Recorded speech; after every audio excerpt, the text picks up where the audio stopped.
deep links. What are they? Well, basically they are the only feature that Rome has presented this last month or less, and what you do is you right click on the name of the page you're in or on any block that you want, for example here, and go to copy link. If you do a link to a web app, it will open in your browser.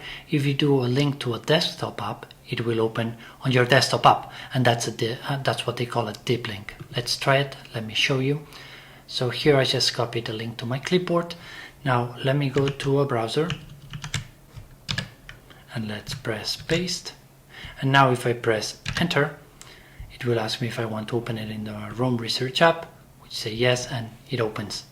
Another cool thing that you can do is come here and just drag, drop, and now the link is here. I just double click it and it works.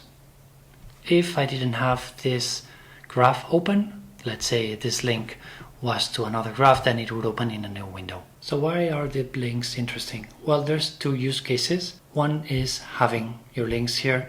For example, if you want your recipes or a link to your graph where your recipes are, or your CRM or whatever you want, you can have it like this physically in a little icon here. Or another use case would be to use an app like a launcher here. This is Raycast. I could copy the link, and if it was a normal browser link, I could only open it in the browser.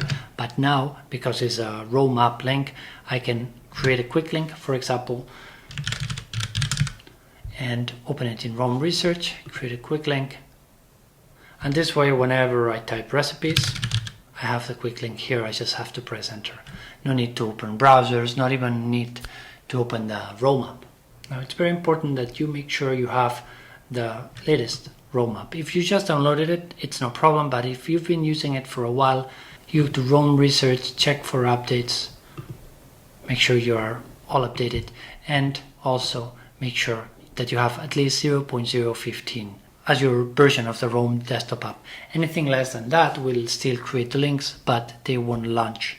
And that's it.